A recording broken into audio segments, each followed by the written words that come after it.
아버지, 거룩하신 주님의 이름으로 모여 하나님 앞에 귀한, 특별히 오늘은 사명적 헌신의 예배를 드리게 하시니 감사합니다. 이 예배를 통하여서 우리의 마음에 하나님의 꿈이 있게 하시고 하나님 나라에 정말 소망함이 있게 하시고 정말 교회가 해야 되는 귀한 사역에 대한 분명한 이해와 또한 교회의 거룩한 사역에 진일보하는 시간이 될 수 있도록 하나님 아버지께서 역사하시고 하나님의 성령께서 우리 모두를 다스려 주옵소서. 예수님의 이름으로 기도합니다. 아멘. 그 칵테일 파티 효과라는 그런 영어의 말이 있습니다. 이 말은 무슨 말이냐 하면 사람들이 많이 모여 있는 곳에서 이렇게 이야기를 주고받는데 어떤 얘기만 들리냐 하면 자기가 관심 있는 얘기만 들린다라는 얘기예요. 내가 어떤 A라는 사람이랑 이야기를 하고 있는데 어떤 C와 D라는 사람이 이야기를 하는데 거기에 내 이름이 나왔어요. 그럼 나랑 앞에서 이야기하는 사람에 관심이 있는 게 아니라 눈은 그 사람을 보고 있어도 귀는 내 이름을 이야기했던 사람들이 도대체 내 이야기를 뭔 얘기를 하나 거기에 관심을 갖는다라는 그런 뜻이 이 칵테일 파티 효과라는 그런 미국의 말이 있습니다. 이 말은 내 관심이 어디에 있느냐에 대한 이야기예요. 내 마음이 어디에 있느냐, 내 생각이 어디에 있느냐. 대부분 우리의 관심은 우리와 관련된 것에 있습니다. 우리와 관련된 것은 내가 사랑하는 것, 내가 좋아하는 것, 내가 기대하는 것, 그리고 지금 내 관심의 대상이 어디에 있나, 그것이 늘 우리의 집중이에요. 아이 엄마들을 예를 들면 아기들이 많이 있어요. 유치원 같은 데나 초등학교 가서 애들이 운동장에서 막 달려 나와도 엄마는 그 중에서 내 아이를 분명하게 꼭 집어낼 수 있습니다. 왜 그러기 때문에요? 내 사랑의 관심이 누구인지가 분명하기 때문에 그렇습니다. 제가 우리 아이가 미국에서 이렇게 학교를 다니는데 축구팀에 있었어요. 똑같은 유니폼을 입고 있어도 또 우리 동양 아이들은 이목구비가 뚜렷하지 않잖아요. 멀리서 보면 눈이 없어요. 동양 아이들은. 이제 미국 아이들은 분명히 눈이 있습니다. 암만 키가 작고 눈이 안 보여도 내 아들인 거 금방 압니다. 왜냐하면 생명의 관계이기 때문에. 그리고 늘 누구만 쳐다보고 있는 거예요. 아들만 쳐다보고 있기 때문에 걔가 뭐 하는지 어떤 행동을 하는지 늘 눈여겨보게 되죠. 왜냐하면 거기에 사랑이 있기 때문에 그렇습니다. 사랑이 있는 곳에는 눈이 있고 마음이 있고 관심이 있고 정말 그렇게 되죠. 그래서 내가 어디에 관심이 있느냐가 우리의 가치를 형성하게 되고 그 가치에 우리의 시간, 우리의 물질, 우리의 많은 것들을 그곳에 투자를 하게 되죠.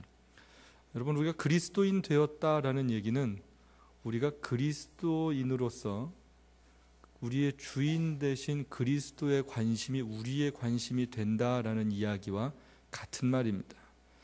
우리가 주님을 사랑한다라는 이야기는 그냥 막연한 관념적인 이야기가 아니라 그분의 사랑에 내가 얼마나 그 사랑에 걸맞는 생각과 행동과 언어와 삶이 나타나는가 하는 것이죠. 그래서 우리는 늘 그리스도를 사랑한다라는 이야기를 많이 하고 찬양할 때도 하지만 정말로 그 사랑의 참 의미와 또 깊이와 가치를 냉정하게 보면 주님을 사랑합니다라는 이야기를 사실 감히 하기가 쉽지는 않을 겁니다. 특별히 그분이 우리를 사랑하신 사랑에 비해서 우리가 주님을 사랑합니다라는 얘기가 얼마나 부족한지는 우리가 더 잘 알게 되죠. 우리가 부모가 돼서야 부모님의 사랑이 얼마나 큰지를 알게 됩니다. 어버이날이라고 해서 꽃 따라 드린다고 해서 그게 사랑이 아니죠. 그 사랑의 표현이 꽃을 달아드리는 거지만 그 꽃을 달아드리고 선물을 할 때마다 부끄러움이 있는 거예요. 어떤 부끄러움이냐면 그분이 우리 부모님들이 우리를 사랑하신 그 사랑에 비하면 이런 것들이 얼마나 부족한 것인지를 알기 때문에 오히려 민망할 때가 많죠. 우리가 하나님을 사랑합니다라고 이야기할 때 그 사랑이 너무 보잘것없는 것이 뭘 알기 때문에 어떨 때는 그 사랑합니다라는 고백을 하고도 주님 죄송합니다라는 마음이 같이 묻어날 때가 많습니다. 그것이 그리스도인들의 정직한 하나님 앞에서의 고백일 것입니다. 주님은 주님의 백성들에게 늘 끊임없이 사랑을 요구하셨어요. 그리고 그 사랑이 그냥 사랑합니다라는 고백으로 끝나지 않고 늘 귀한 열매로 나타나기를 원하셨습니다.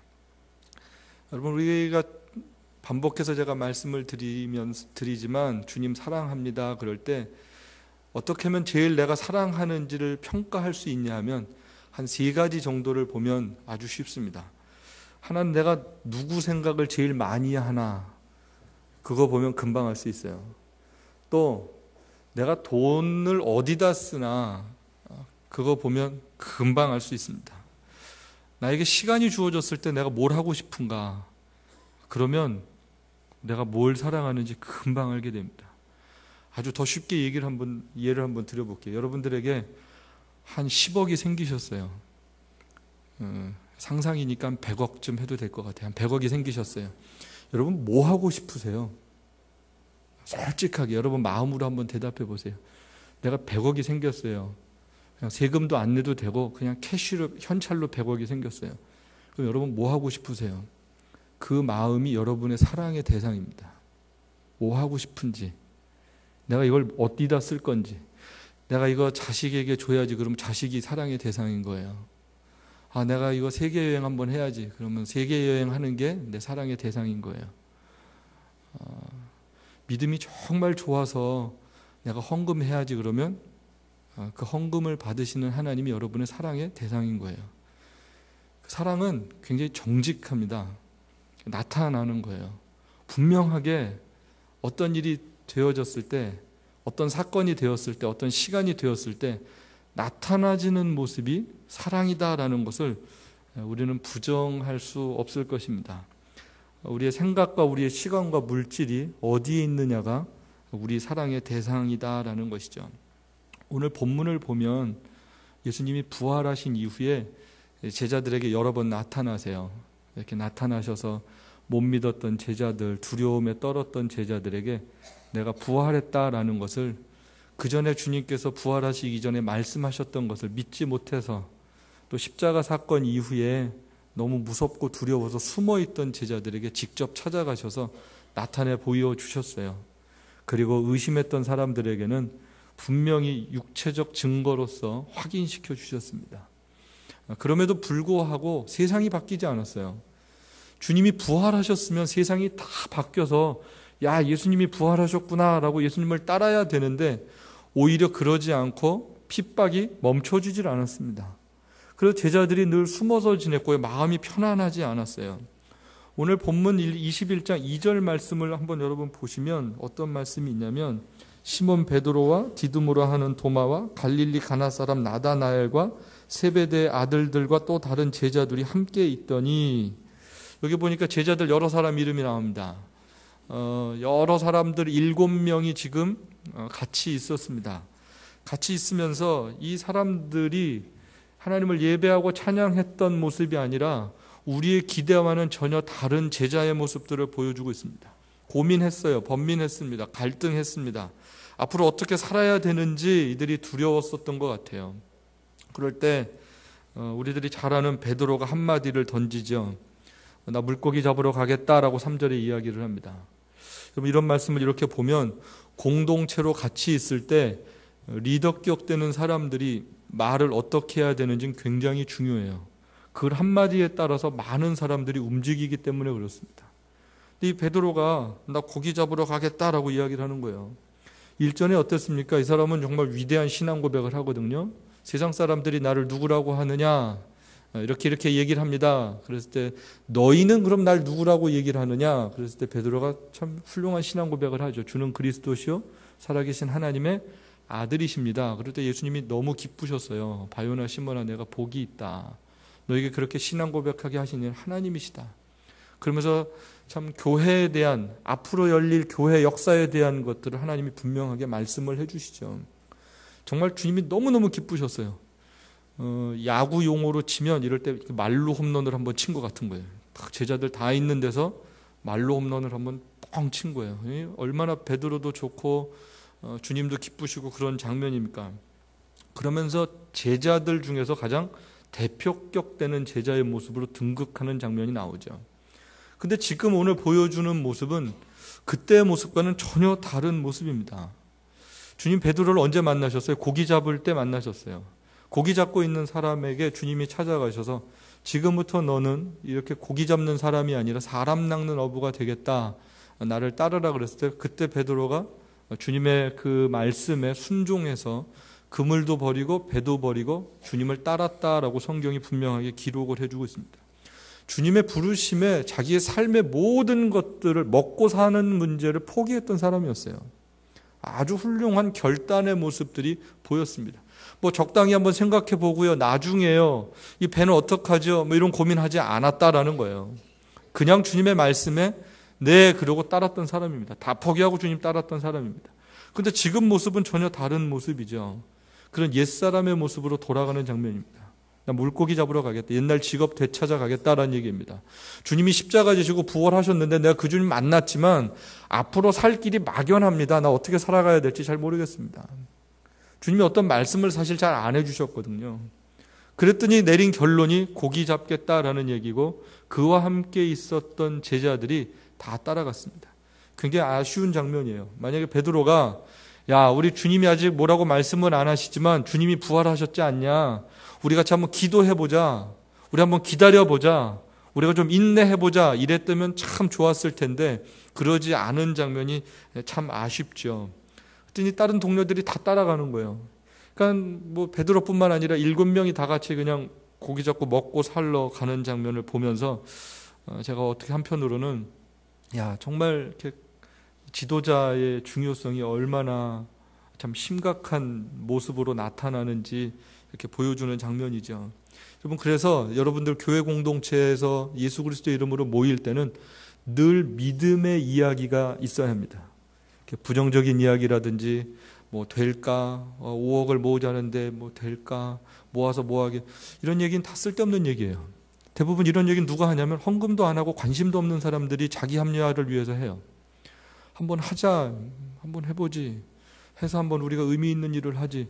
마음을 모아도 쉬운 일이 아니죠. 그런데 마음도 없으면서 부정적인 이야기를 하면 공동체에 굉장히 누룩 같은 역할을 할 수가 있습니다. 그래서 뜻을 모으고 마음을 모으는 일에 제일 시작되는 일이 뭐냐면 언어예요. 내가 어떻게 이야기를 하느냐.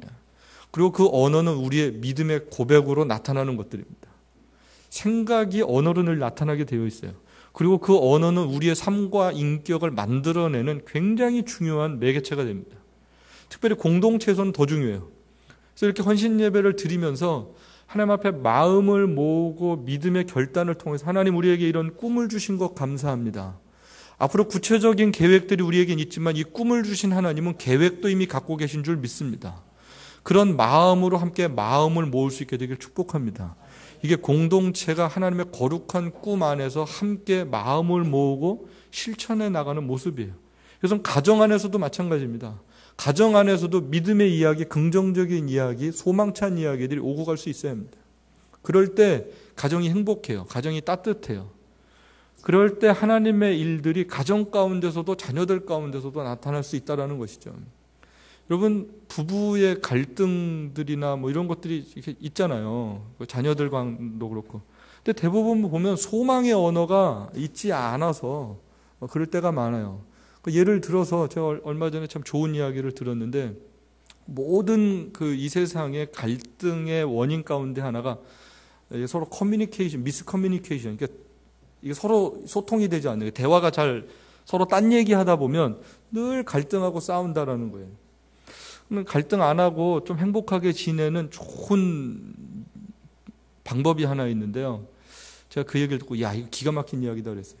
그럼 끝말잇기 아세요? 끝말잇기? 부부가 대화를 해도 끝말잇기만 하면 절대 갈등하실 일이 없는 거예요. 예를 들어서 남편이 이렇게 퇴근을 해서 밥을 기다리는데 아내가 잠깐 나갔다 늦게 들어왔어. 아유 내가 오늘도 친구 만나다 늦게 들어왔어. 그러면 쓸데없이 돌아다니고 밥은 안 차리고 그러면 이제 그때부터 갈등이 되잖아요. 늦게 들어왔어요. 그러면 내 친구 만나고 왔어. 그러면 남편들은 어떻게 이야기를 하시면 아주 행복하냐면 친구 만나고 왔어. 마지막 단어만 한 번 더 하시면 돼요. 내가 오늘 쇼핑하고 왔어. 그러면 쓸데없이 돈 쓰고 그러지 말고 쇼핑하고 왔어? 한마디만 하시면 돼요. 오늘 애가 무슨 일이 있었어? 그러면 왜 그랬어? 그러지 말고 애가 무슨 일이 있었어? 그 한마디만 하시면 그냥 행복한 거예요. 남편들이 와서 오늘 회사에서 힘든 일이 있어서 다 그래. 그러면 힘든 거예요. 그러지 마시고 힘들었어? 한마디만 하시면 이게 되는 거예요. 여러분 이거 굉장한 지혜 같았어요. 여러분 교회에서 가정에서 모든 공동체가 건강하게 하나님의 꿈을 이룰 때는 마음이 모아져야 합니다. 교회가 이런 일을 해. 그러면 왜 해? 그러지 말고 그 일을 해? 그럼 내가 어떻게 해야 되지?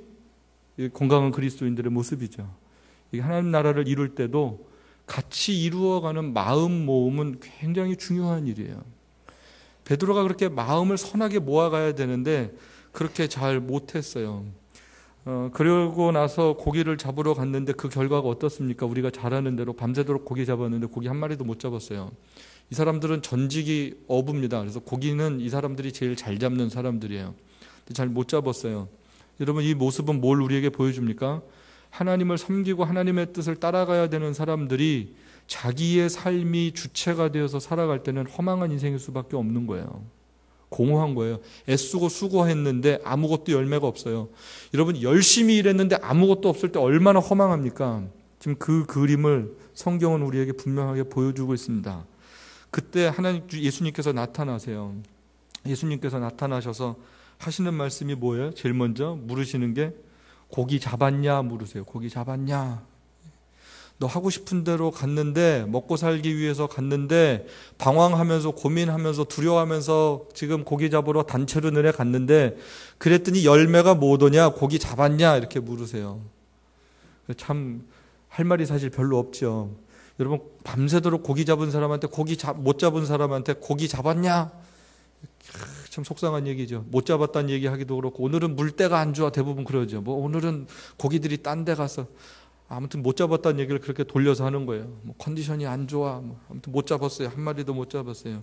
주님이 그때 한마디 해주세요. 오른편에 던져라 얘기를 해주세요. 여러분 지금까지 안 잡혔는데 오른편에 던진다고 되겠습니까? 근데 주님이 그렇게 얘기를 하세요. 이 사람들이 오른편에 던져요. 이때까지는 주님인 줄 모르고 그래도 한번 속는셈 치고 던졌던 것 같아요. 근데 기적이 일어나죠. 정말로 그물이 찢어지도록 잡았다라고 성경이 우리들에게 기록을 해주고 있습니다. 상상할 수 없는 일이 생긴 거예요. 그물을 한번 던졌는데 밤새도록 아무 일도 없었는데 큰 일이 벌어진 거예요. 여러분 하나님 앞에 순종을 하면 우리의 노력의 결과가 아니라 하나님의 계획하심에 대한 열매를 체험하는 것이 믿음의 역사입니다. 교회가 하나님의 뜻을 이루고자 어떤 일에 헌신을 하면 그 결과는 우리의 노력이 아니라 이미 하나님께서 준비하신 축복된 일들을 체험하는 일들을 경험하는 것이 믿음의 역사예요. 그리고 그게 은혜입니다. 그런 체험들을 하면서 믿음의 삶을 살아갈 때 믿음의 생활하는 즐거움을 하나님이 보너스로 주시는 거예요. 근데 던져라 했는데 안 던지면 어떻게 되는 거예요? 아무 일도 없는 거예요. 한번 위대한 일을 해보자. 그랬을 때 우리가 믿음으로 함께 하면 그 열매는 하나님이 보장을 해주시는 거예요. 근데 사람들은 아무것도 안 하고 얘기를 많이 하죠. 그래서 우리는 위대한 일을 하는 것이 아니라 하나님의 말씀에 순종을 하고 그 결과를 하나님의 뜻 앞에 바라보고 있는 그런 믿음의 자세들이 우리에겐 필요하죠. 그래서 믿음은 열심이라기보다는 하나님을 향한 태도입니다. 하나님을 향한 태도예요. 열심은 어떻게 보면 좀 그럴 수 있어요. 좀 거시기한 거예요. 신앙생활을 할 때. 열심을 낼 수는 있지만 열심을 내도 안 돼도 아멘 할 수 있어야 되는데 대부분 열심을 지나치게 내다 보면 지성이면 감천인 우리의 좀 그 잘못된 기독교적 세계관이 있어가지고 내가 이렇게 했는데 왜 안 돼라고 자포자기하기가 쉬워요. 근데 그건 믿음은 아니고 그냥 애만 쓰는 거예요. 믿음은 하나님의 말씀에 대한 반응입니다. 하나님 오른편에 던져라 그러면 네 하고 던지는 게 믿음이에요. 그게 믿음입니다. 여러분 믿습니까? 그게 믿음인 거예요. 철저하게 하나님의 말씀에 대한 순종이 믿음이에요. 주님은 언제든지 그걸 요구하셨어요. 하나님의 말씀에 순종하느냐 안 하느냐. 우리의 태도가 더 중요하다는 거예요. 우리의 태도와 그분을 신뢰하는지에 대한 그런 자세가 정말 중요하죠. 정말 그렇게 기적 같은 일이 벌어지자마자 감각이 있었던 제자 한 사람이 주님이다라고 이야기를 합니다. 이렇게 되는 일은 그냥 된 일이 아니라 운이 아니다 이거예요. 이건 주님의 역사다. 저분은 예수님이다. 그러니까 베드로가 얼른 뛰어내리고 이제 주님 앞에 가는 장면들을 보게 되죠. 주님이 그때 이제 음식을 차려주세요. 이 장면 때문에 그 모나미 볼펜이 나왔잖아요. 모나미 볼펜 어려울 때 그 볼펜 옛날에 153에서 물고기 잡았더니 153마리다 그래서 그거 거기다 써놓고 그래서 모나미 회사가 하나님의 은혜를 많이 받았죠. 초대교회 성도들이 아마 이 사건인 것 같아요. 그래서 초대교회 표기 가운데 하나가 뭐예요? 물고기 표시였죠. 그게 이니셜이죠. 익투스라는 예수 그리스도 하나님의 아들 구세주라는 히브리어 단어의 첫 번째 이니셜을 따서 익투스라는 물고기를 썼어요. 아무튼 이 사건은 굉장히 초대교회에 의미 있는 사건이 됩니다. 제자들을 다시 부르셔서 하나님 앞에 헌신하게 하는 사건이었어요. 요한복음 20장까지는 예수 그리스도의 생애와 복음에 대한 이야기로 나가다가 21장에서는 부록처럼 이 사건을 다뤄주고 있어요. 그럼 이 얘기는 무슨 얘기냐면 초대교회에 굉장히 의미 있는 사건이었다는 얘기예요. 주님이 제자들을 어떻게 부르셨는지, 어떻게 방황했던 사람들을 다시 헌신자로 만드셨는지에 대한 아주 의미 있는 장이 요한복음 21장입니다. 그래서 주님께서는 이 사람들에게 감동적으로 야단치시지 않고 주님께서 그러실 수 있잖아요. 야, 니들이 어떻게 이럴 수 있어? 또 낚시질을 하냐? 먹고 살기 위해서 그렇게 나를 못 믿고 십자가에서도 도망가더니 또 도망을 가? 야단치실 것 같은데 주님이 그러시지 않으셨어요. 주님이 밥상 차려놓고 기다리셨습니다. 여러분 이 장면을 한번 상상을 해보세요. 되게 감동적인 장면입니다. 주님이 얼마나 제자들의 연약함을 이해하시고 인정하시고 위로하시고 따뜻하게 맞아주셨는지 참 좋은 주님의 모습을 우리가 이런 장면에서 영화처럼 이렇게 볼 수 있는 거예요. 아침 안 먹었지? 조반을 먹어라. 그리고 갓 잡은 싱싱한 생선도 가져와라. 그래서 생선 직접 구워주세요. 여러분 이 고기 먹을 수 있을까요? 제자들이 배고프다고 허겁지겁 먹을 수 있는 장면이 아니죠. 죄송하기도 하고 감사하기도 하고 참 따뜻한 예수님의 모습 가운데 참 이 제자들이 많은 위로와 죄송한 마음을 막 같이 이렇게 한데 어우러지는 마음으로 주님 앞에 있는 것들을 보게 됩니다. 주님이 이렇게 하신 이후에 더 중요한 얘기를 하세요. 무슨 말씀을 하시냐면 물어보세요. 니들 나 사랑하냐? 이렇게 묻습니다. 나 사랑하냐? 사랑합니다. 나 사랑하니? 3번 물으시죠. 애들처럼 왜 자꾸 물으시는지 모르는데 왜 아무튼 물으세요. 주님이. 어떤 책에서 이 부분을 이렇게 설명을 했습니다.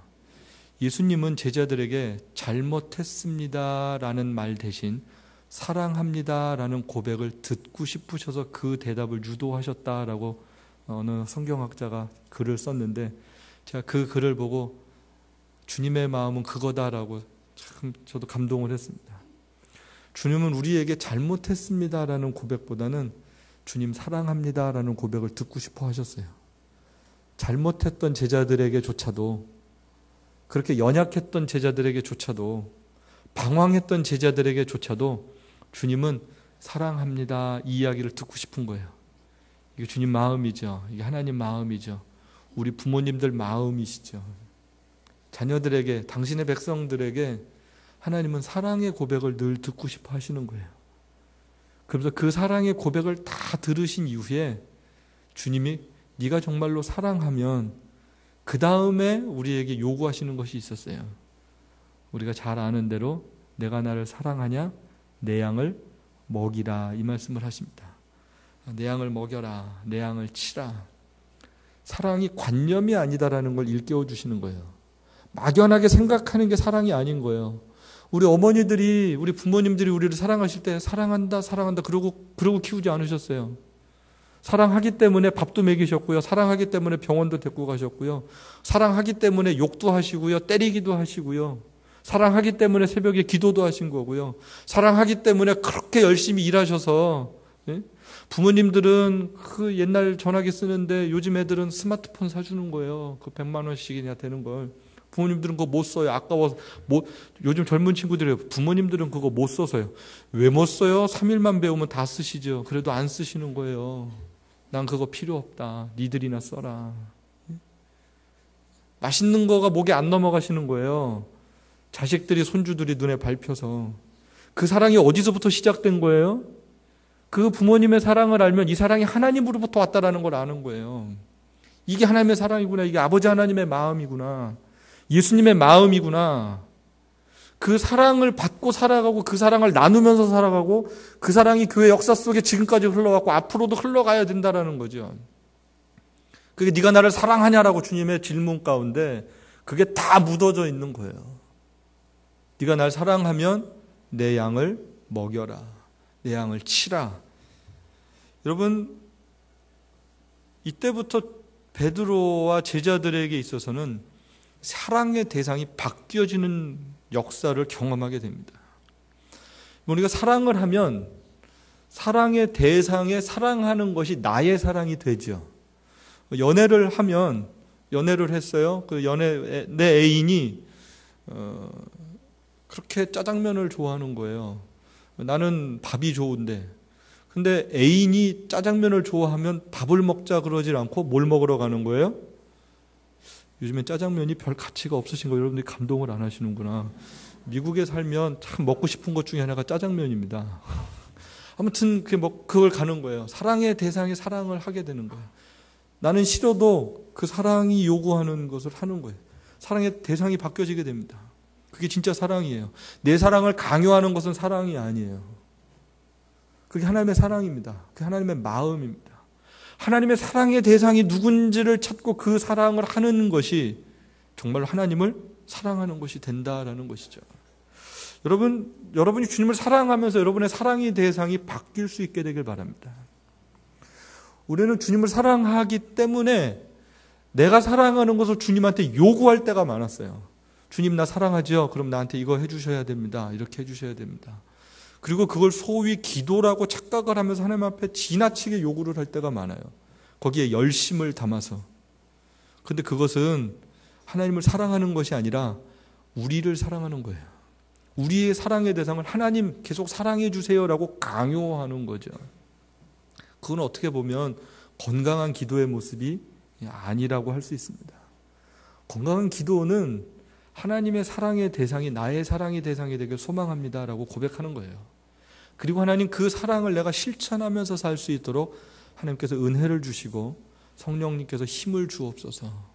이렇게 고백을 하면서 살고자 하는 의지적 결단의 자리가 기도의 자리입니다. 그럼 하나님께서 정말 그런 믿음의 삶을 아름답게 살 수 있도록 도와주시는 거죠. 장학위원회 헌신 예배를 드린다는 것을 제가 이렇게 알고 참 감사했어요. 왜냐하면 대부분 교회들은 우리 한국 교회가 늘 공간이나 여러 가지가 부족했기 때문에 늘 꿈이 있었어요. 모여라. 한번 모이는 거예요. 많이 모이는 거. 모여라. 헌금하자. 그 다음엔 예배당 짓자. 이게 한국 교회의 중요한 트렌드입니다. 모여라. 헌금해서 우리 예배당 짓자. 그리고 그게 다 이루어지면 기도원 짓자. 또 그게 다 되면 요즘에는 글쎄 모르겠어요. 한국은 이제 어떤지 모르지만 아무튼 고령화 사회가 됐기 때문에 이제 어떤 묘나 뭐 이런 것들 그 전에 많이 하셨던 것 같아요. 다음 세대를 위한 꿈과 소망을 잘 갖지 못했어요. 생각은 있는데 구체적이지 못했었던 것 같아요. 근데 장학 그러면 이게 사실 당장 굉장히 괜찮은 이야기지만 궁금한 거예요. 누구에게 주지? 얼마를 주지? 그놈이 누구지? 개가 이 다음에 커서 뭐가 될지 굉장히 세세한 고민들을 사실 많이 하게 됩니다. 근데 중요한 것은 장학 사업은 당장 열매가 나지 않아요. 눈에 잘 보이지 않아요. 사람을 키우는 일은 10년 뒤, 20년 뒤 일입니다. 근데 이 당장 보이지 않는 일들에 선뜻 투자가 잘 안 되는 거예요. 그러다 보니까 이 일을 우리 한국교회가 사실 그렇게 열심히 하지는 못했었던 것 같아요. 선교를 해도 우리 한국교회는 눈에 보여야 됐어요. 교회를 세운다든지 학교를 짓는다든지 병원을 세운다든지 이런 일에 좀 열심을 냈었어요. 물론 그런 것이 필요하지 않다는 얘기는 절대로 아닙니다. 다 필요한 일이에요. 근데 성경을 보면 하나님께서 사람들을 세우시고 쓰시고 하나님의 교회 역사들을 이끌고 가실 때 보면 제일 중요한 부분들은 사람을 키우는 일이었어요. 예수님이 3년 동안 건축을 하지 않고 3년 동안 하시고는 천국으로 승천하셨잖아요. 3년 동안 뭐 하신 거예요? 제자 만드셨어요. 사람 키우셨어요. 사람을 남겨놓으셨습니다. 우리들이 그럼 그 주님을 섬기고 주님의 방법대로 교회 역사들이 이루어져야 된다면 정말로 우리가 우선순위를 둬야 될 일 가운데 하나가 사람을 키우는 일입니다. 그리스도인들을 만들어내는 일이요, 그리스도인 인재들을 양성하는 일이요, 그리스도인 가운데서 힘들고 어려운 사람들을 돌보는 일이요, 이렇게 하나님의 백성들을 키워내는 일들을 끊임없이 할 수 있어야 된다는 것이죠. 그런 교회들이 하나님 사랑하는 교회요, 내 양을 먹이는 교회, 내 양을 치는 교회다라는 생각을 저는 하게 됩니다. 그래서 우리 화평교회가 그런 일을 기도하면서 준비하시는 것이 참 감사하고, 이런 예배를 같이 드릴 수 있는 것이 참 행복하다라는 생각을 제가 해보게 됐습니다. 여러분, 제가 아까 말씀을 드렸어요. 사랑한다라는 것은 그 사랑의 대상이 사랑하는 것을 사랑하는 것이라고. 주님이 제일 지금 어디에 사랑의 마음을 품고 계실 것 같으세요? 예수님을 안 믿는 사람들이겠죠. 죽어가는 영혼들입니다. 죽어가는 세상입니다. 그래서 선교지, 우리 주변에 믿지 않는 영혼들을 우리가 품고 기도하고 돌보는 일들이 정말로 제일 첫 번째로 우리가 해야 되는 일들이에요. 왜냐하면 그거는 무조건 주님이 제일 관심을 갖는 영역이기 때문에 그렇습니다. 그리고 두 번째, 제가 주님 앞에서 주님을 사랑합니다라고 고백을 하면서 갖는 목회적 비전과 제 어떤 사역적 비전이 있다면 정말로 복음을 들고 복음이 들어가지 않은 곳에서 하나님 나라 다시 오실 길을 예비하는 그런 사역에 좀 더 집중해내는 일입니다. 그리고 그 일을 하는 분들을 잘 돌보는 일들이에요. 그리고 그분들이 정말 그 일을 끝까지 잘 하실 수 있도록 이렇게 서포트해주는 일들이죠. 그 가운데 하나가 제가 한 10년쯤 된 것 같아요. 저는 선교사 자녀들 장학 재단을 하고 있습니다. 처음에는 정말 미약하게 시작을 했는데 지금도 그렇게 크지는 않아요. 한 10년 동안 꾸준히 했는데 하나님께서 은혜를 주셔서 그래도 이렇게 선교단체 선교사님들 자녀들을 이렇게 섬기는 장학 사역을 하고 있어요. 그래서 저희 교회도 제가 지역에서 장학 사역을 한 3년 전부터 시작을 하고 제가 하는 단체에서도 하면서 1년에 한 한국 돈은 한 8천만 원에서 1억 정도 이렇게 장학금을 주는 일들을 하게 됐어요. 제가 한 7년 전에 그렇게 기도를 했어요. 하나님, 100만 불 펀드를 모아서 하고 싶습니다. 그래서 좀 안정적으로 기금을 운영하고 싶습니다. 그렇게 기도를 하고 시작을 했는데 그 되게 어려운 것 같더라고요. 100만 불이라는 돈이 그렇게 금방 되어지는 것 같지도 않고, 하나님께서 또 좋은 분들도 좀 만나게는 해주셨어요. 꾸준히 하시는 믿음이 있는 분들이 계셨고 또 큰 부자들도 좀 만나게 해주셨어요. 근데 하나님이 그런 마음을 한번 주셨어요. 내가 돈이 없어서 너한테 그 일을 맡긴 줄 아니? 그런 마음을 한번 주셨어요. 그래서 믿음이 없는 부자들이 세금 대신에 헌금하는 것을 제가 거절하기 시작했어요. 근데 굉장히 아깝더라고요. 한편으로는 그냥 받았으면 100만 불이 벌써 넘었을 텐데 왜 안 받았을까? 그런데 어떤 마음이 들었냐면 우리 하나님은 그런 하나님이 아니다라는 생각이 들었어요. 우리 하나님은 정말로 하나님을 사랑하고 하나님 나라의 가치를 두고 기도하면서 헌금하는 그 헌금, 오히려 1,000원, 10,000원이 정말로 1억보다 더 크다라는 마음을 하나님이 주셨어요. 하나님 분명히 얘기하셨어요. 큰 부자가 폼 잡고 헌금하는 것보다 과부가 드렸던 조그만 헌금이 하나님 보시기에 더 크다라고 분명히 성경에 말씀하고 있지 않습니까? 하나님은 그거 받으신 거예요. 액수가 아니었습니다. 마음이었어요. 그래서 제가 하나님 알겠습니다. 감사합니다. 그 마음이 있는 헌금을 아름답게 사용하도록 하나님 그렇게 열심을 내겠습니다. 그 다음부터는 마음이 편해졌어요. 액수에 대해서는 자유해졌어요. 그리고 하나님이 꼭 필요한 사람들에게 필요한 만큼 잘 공급되길 소망합니다. 그런 마음으로 바뀌어지고 나서부터는 너무너무 자유했어요.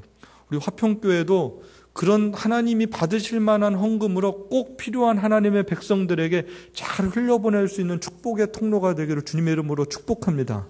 그렇게 기도하세요. 그리고 그렇게 하나님 앞에 이렇게 헌신하세요. 그럼 하나님이 귀한 일들을 주세요. 하나님의 사랑의 대상은 그런 곳에 있어요. 하나님의 마음이 어디 있는지를 보고 그곳에 우리의 마음을 같이 묻어내는 거예요. 같이 드려지는 거예요. 그리고 정말 주님 기뻐하실 것을 확신하는 거예요.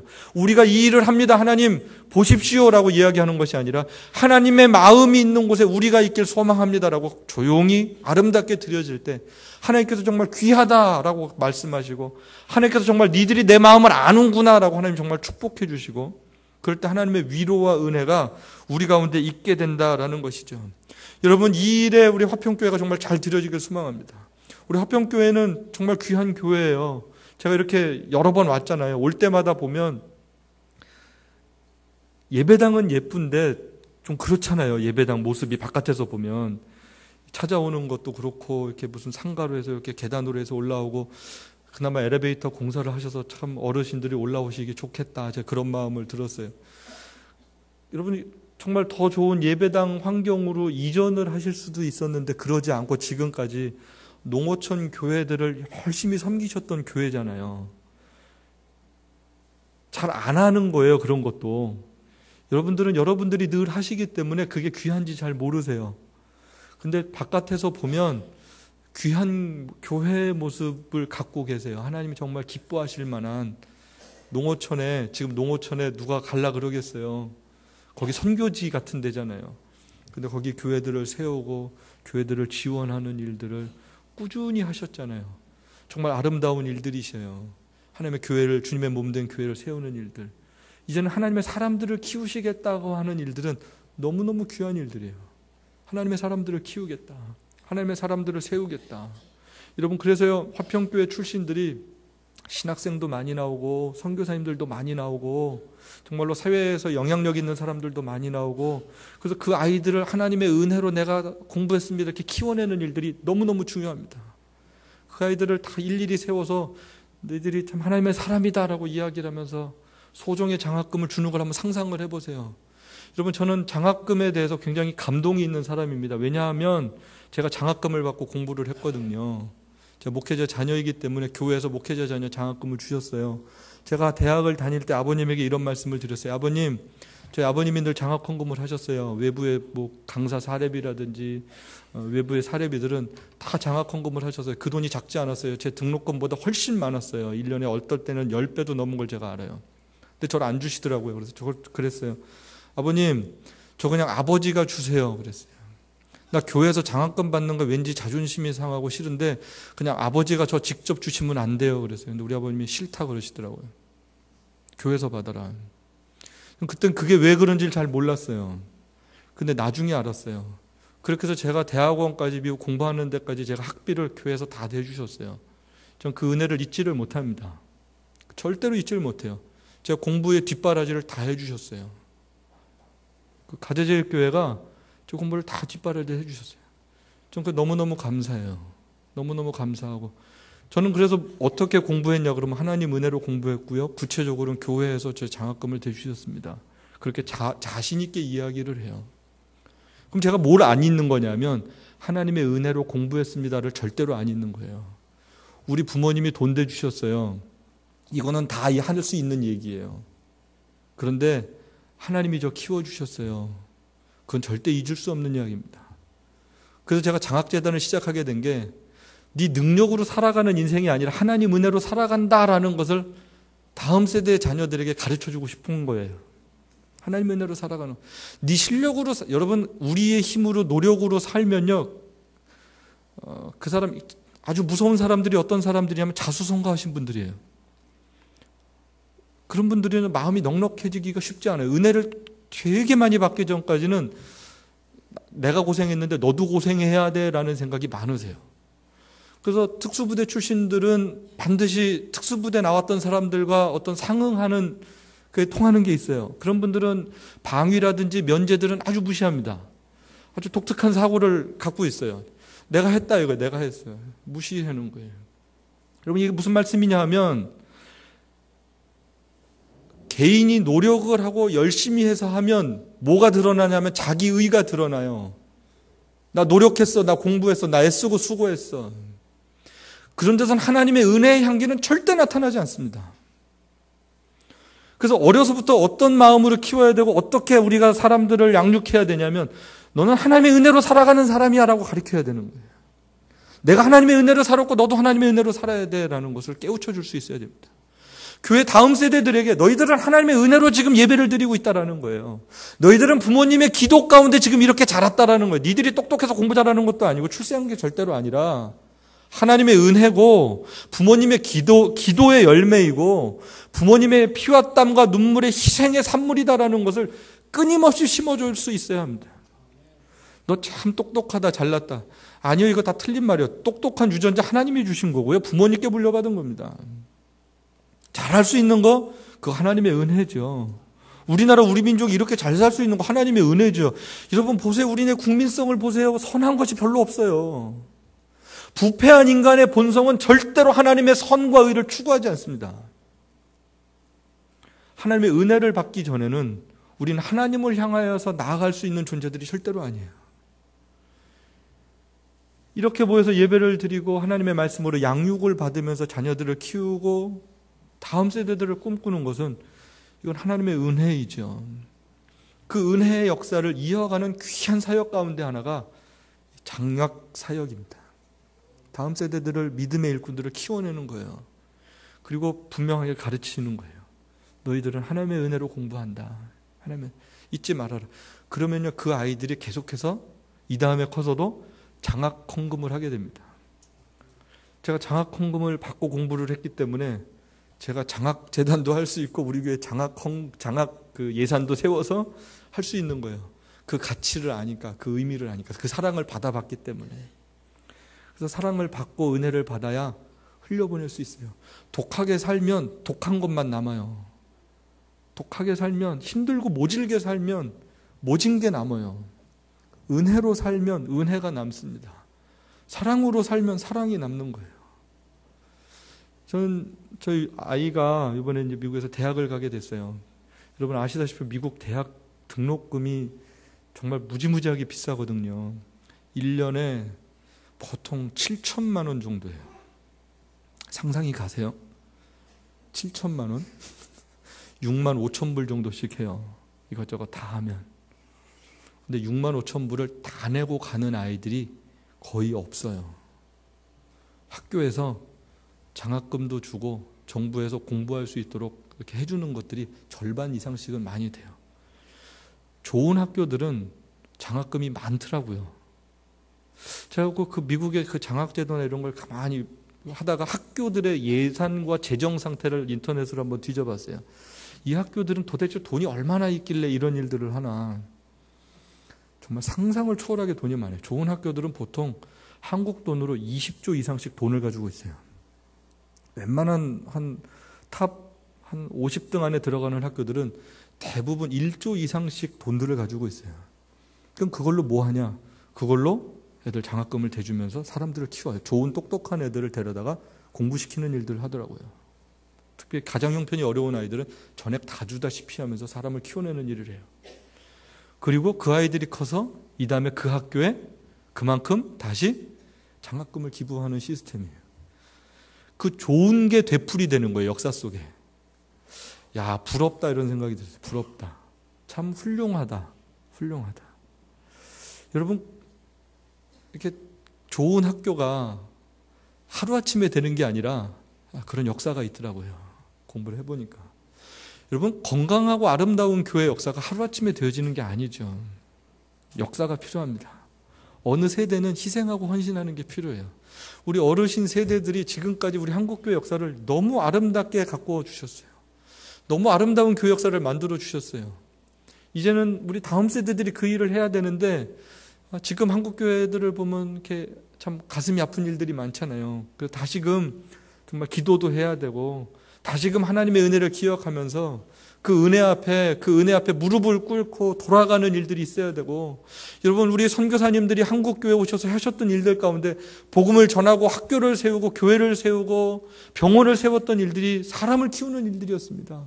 많은 사람들을 데려다가 공부시키고, 그래서 우리 한국 근대화가 오늘날 이렇게 이루어지게 됐죠. 근데 그 일이 멈춰버린 거예요. 그냥 우리의 외형적인 거, 많이 모이는 거, 그냥 예배당을 크게 짓는 거, 이런 일들에 우리가 관심을 가졌지 사람을 키우는 일들에 관심을 사실 못 가졌었던 것 같아요. 근데 다시금 그 일을 어디선가는 열심을 내서 시작할 수 있어야 합니다. 사람한테 투자를 할 수 있어야 합니다. 하나님의 사람들에게 은혜의 역사를 흘려보내는 일들을 어디선가 다시 시작할 수 있어야 합니다. 이 화평교회의 그런 귀한 은혜의 역사가 아름답게 시작이 되고 또 귀한 열매를 맺고, 그래서 정말 주님이 기뻐하시고 정말로 내가 나를 사랑하느냐, 내 양을 먹여라, 내 양을 치라라는 그 하나님의 음성이 우리 가운데 들려지고 정말로 그렇게 하나님의 사람들을 아름답게 키워내는 일 가운데 하나님께서 귀한 은혜와 축복을 내려주시기를 주님의 이름으로 다시 한번 축복합니다. 참 기도하겠습니다. 하나님 아버지, 주님은 3년 동안 주님의 사람들을 키우셨습니다. 그리고 그 하나님의 은혜를 입었던 제자들이 교회의 역사에 초석을 놓았고 계속해서 그 제자들을 양성하고 교부들을 양성하고, 그리고 초대교회 사람들을 건물도 없이 지하에서 300년 동안 하나님을 사랑하고 경외하면서 살아가는 역사를 이어가게 하시고, 시간이 더 많이 지나서 오늘날까지 하나님의 그 아름다운 역사가 이어지게 하셔서 오늘의 우리 교회들이 탄생하게 되었습니다. 하나님 아버지, 그 은혜의 역사가, 하나님의 사람들을 양육하고 키워내는 역사가 이 시대에 다시금 아름답게 이루어지길 소망합니다. 특별히 화평교회를 통하여서 귀한 장학사역이 하나님 보시기에 아름답게 이루어지게 하시고 열매 맺게 하시고, 그렇게 해서 하나님의 은혜로 자라나는 수많은 하나님의 백성들이 마지막 때 빛을 들고 세상에서 복음을 전하는 귀한 진리의 파수꾼들이 될 수 있도록 은총을 베풀어 주시옵소서. 감사하며 예수님의 이름으로 기도합니다. 아멘. 아멘.